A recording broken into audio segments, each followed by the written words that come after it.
I think Trump is actually going to recall Meg Whitman. Definitely. You know, the problem with Meg Whitman, Madam Ambassador, Yes. is that I'm sorry, she was very partisan. Yeah. When he, went about her manenos with our government. Absolutely. Very partisan, and that's something that pissed off, especially young Kenyans. Yeah. At a time when Kenyans just don't trust the government. We needed some we are against this whole imperialism thing, and then now you're coming over here. You're constantly with Gava, getting like, you're always like in rallies. And it's such a bad look. She's in all the events. It's a bad look for me. Channel. Now, there's been a very interesting development in Kenya since Trump won the just concluded U.S. elections. That's because the U.S. ambassador to Kenya, Meg Whitman, has been trending for the wrong reasons. So you've just had a media personality voicing his thoughts about her.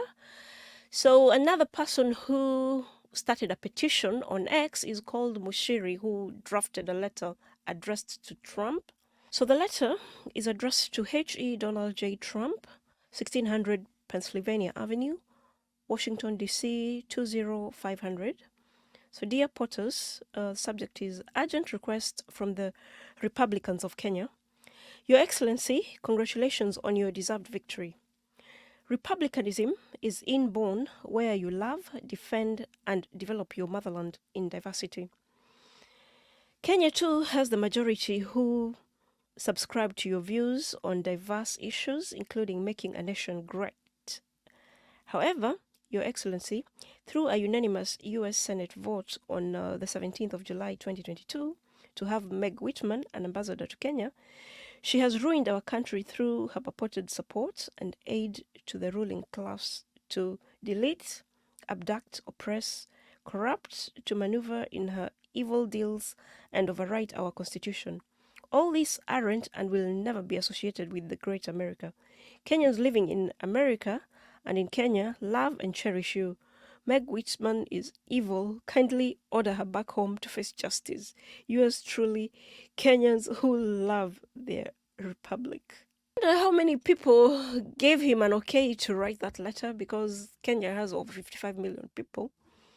But then those reactions under that letter, calling himself Okia Omtata Okoiti commentary, not sure whether it's connected to the real Okia Omtata, the senator of Busia.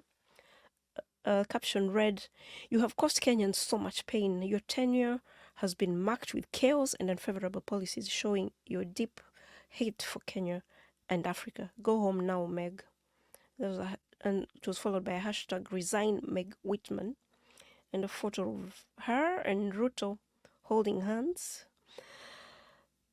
Another one, Amerix, who is a known activist on Twitter, said, "Don't stop. Call for the immediate resignation of Meg Whitman. She's a nuisance in our country. She undermines our sovereignty. She meddles in our nation, and she runs Africa's most corrupt American consulate. She should go. Resign, Meg Whitman." Another one said, "I lost money at the U.S. Embassy. Let her resign and go now." That one must have been denied a visa, but you can't blame her for that. Another one said, "Demand accountability from those in power. We can no longer tolerate interference in our domestic affairs by foreign envoys like Meg Whitman. Her actions compromise our independence and integrity. Our nation deserves better." Meg Whitman has been a thorn to Kenya, together with her joint efforts with Ruto to antagonize Kenyans. Another one just posted 4 hashtags, resign Meg Whitman. She's that person who will help you and act as your God. Is that a compliment? Resign Meg Whitman. She should go. She must resign even before the inauguration back in the US. She must leave Kenya now. Meg Whitman's actions as US ambassador to Kenya have undermined the country's sovereignty, deepened corruption, and caused significant harm to its diplomatic standing.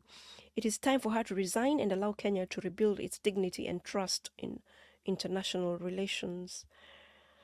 Meg Whitman is a thorn in the flesh, always making country decisions that are making us suffer. Posted a hashtag of Meg Whitman to go.